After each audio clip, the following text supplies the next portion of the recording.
dirahmati oleh Allah Subhanahu wa taala, hendaknya haruslah kita ingat bahwa Rasulullah mencintai umatnya. Itu adalah cinta yang sesungguhnya.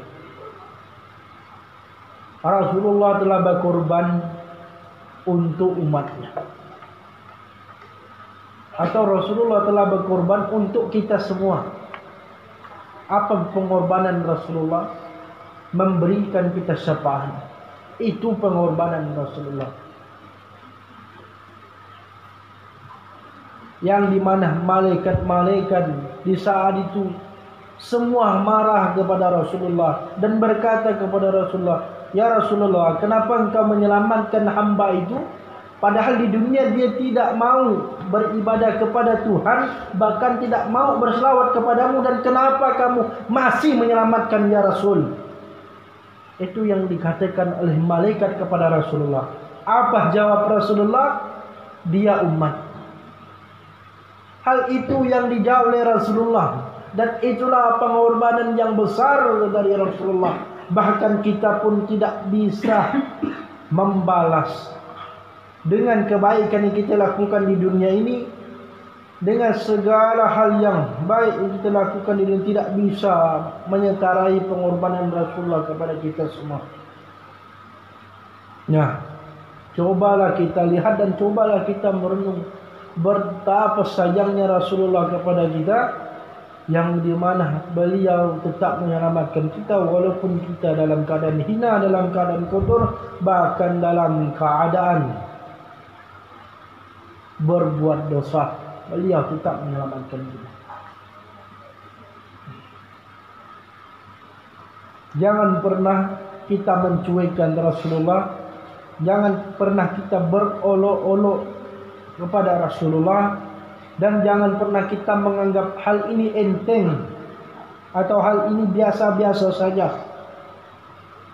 Sebab apa? Sebab nanti murkanya Allah datang kepadamu, dan kau akan merasakan murka itu. Bukan di saat kau mati, tapi di saat kau hidup di dunia ini kau akan merasakan murka Allah itu. Apalagi nanti ingin menuju kematian. Orang yang cinta kepada Rasulullah sudah semestinya dia menerima cinta dari Rasulullah, bahwa Rasulullah pun mencintai.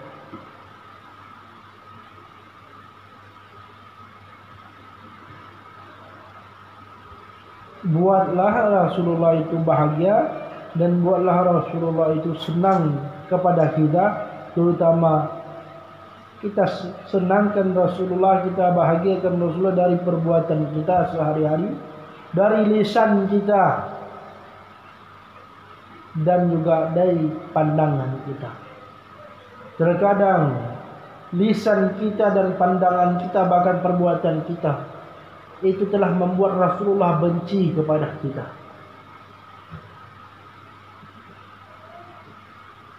Apa sebab? Ya katanya cinta, tetapi kenapa ujung-ujungnya dusta? Dusta kenapa?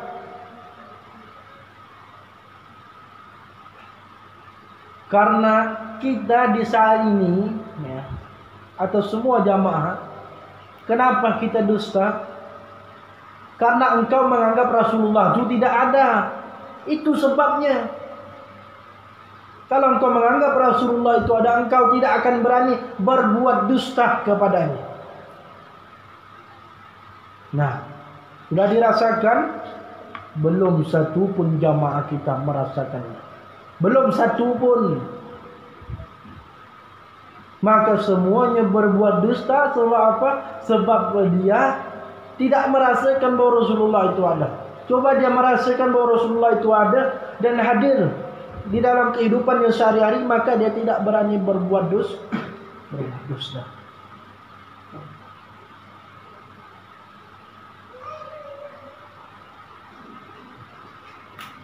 Jamaah yang dirahmati oleh Allah, mari kita bangun semangat kita untuk menambahkan iman kita, keyakinan kita kepada Tuhan yang Maha Esa, serta berselawat salam kepada Rasulullah sallallahu alaihi wasallam.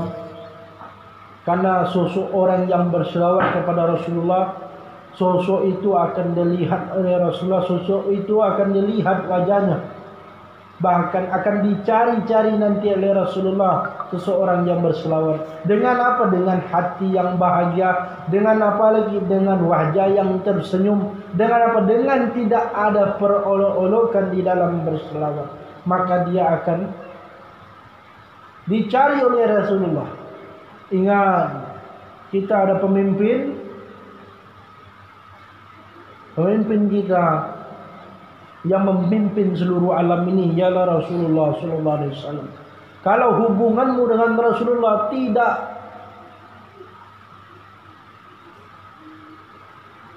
tidak engkau benahi, atau hubunganmu dengan Rasulullah telah hancur diakibatkan kezaliman yang kau perbuat di dunia ini, bagaimana engkau mau bertemu dengan Tuhanmu, sedangkan jalan untuk bertemu kepada Tuhan melalui beliau.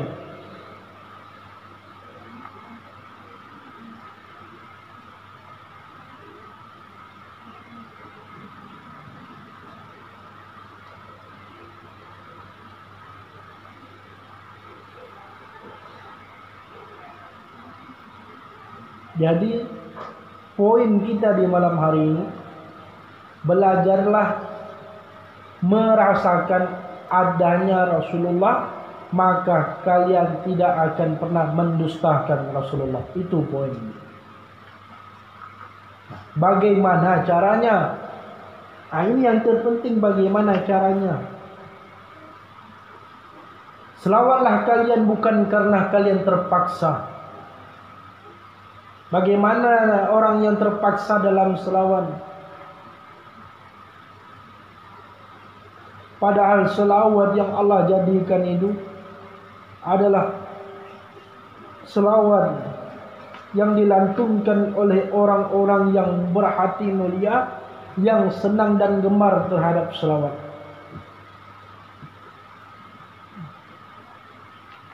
Jangan berselawat karena terpaksa.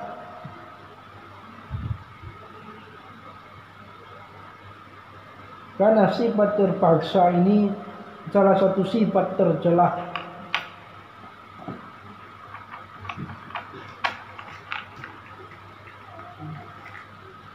Untuk itu,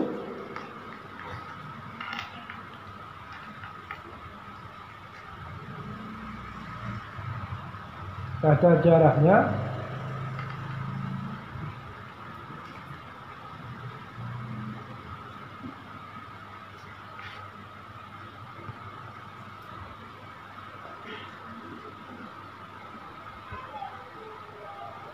berselawatlah secara terus-menerus dan jangan menunggu hasilnya.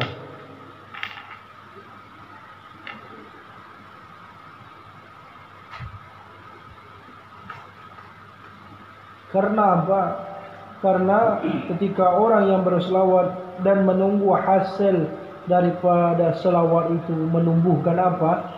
Nah, ujung-ujungnya nanti dia cepat mengakhiri selawatnya. Karena di dalam selawat saja Allah uji atas kesabaran manusia, sabar atau tidak manusia itu untuk mendapati salah satu hadiah yang aku berikan kepadanya dikarenakan hasil daripada mereka berselawat. Jadi kita semua jamaah yang hadir di malam hari ini, benahi dan betulkan hubungan kita kepada Rasulullah, maka kita punya hidup di dunia ini akan benar-benar dijamin oleh Allah, dan juga akan benar-benar Allah jadikan hidupmu di dunia ini hidup yang terbaik, dan engkau akan dicintai oleh orang-orang yang ada di sekitarmu. Nah, Jadi hal itu harus kita hargai.